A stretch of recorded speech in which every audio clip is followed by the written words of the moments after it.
ইরানের বিরুদ্ধে হামলা চালাতে নেতানিয়াহুকে ট্রাম্পের সতর্কতা। মার্কিন প্রেসিডেন্ট ডোনাল্ড ট্রাম্প এবার ইসরায়েলের প্রধানমন্ত্রী বেনিয়ামিন নেতানিয়াহুকে এমন কোনো পদক্ষেপ নেওয়ার বিরুদ্ধে সতর্ক করেছেন যা ট্রাম্প প্রশাসন এবং ইরানের মধ্যে নতুন পারমাণবিক চুক্তি নিয়ে চলমান আলোচনাকে হুমকির মুখে ফেলতে পারে।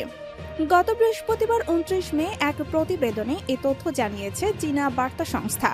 ট্রাম্প বলেন, আমি শুধু বলেছি যে আমি এটা উপযুক্ত মনে করি না।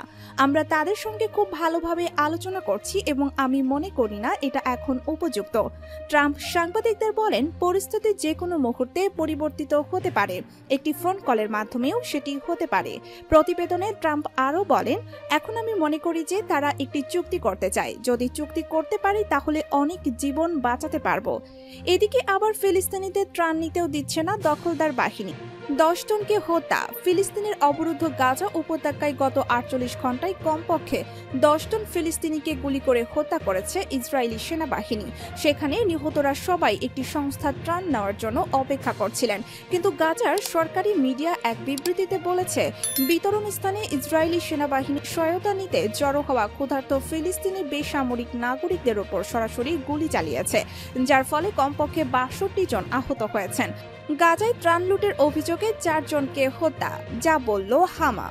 সোমবার প্রকাশিত এক প্রতিবেদনে এমনটাই দাবি করেছে বার্তা সংস্থা রয়টার্স। এ ঘটনার সঙ্গে ঘনিষ্ঠ একটি সূত্রের বরাতে ব্রিটিশ সংবাদ মাধ্যমটি জানায়, ওই ৪ জনের বিরুদ্ধে গত সপ্তাহে সংঘটিত একটি ঘটনায় জড়িত থাকার অভিযোগ ছিল, যে ঘটনায় ত্রাণবাহী ট্রাক রক্ষা করতে গিয়ে ইসরায়েলি বিমান হামলায় গাজার ৬ জন নিরাপত্তা কর্মী নিহত হন।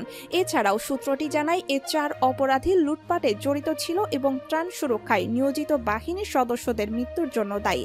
আন্তর্জাতিক চাপের মুখে ইসরায়েল গত সপ্তাহে গাজা অবরোধ আংশিকভাবে শিথিল করে।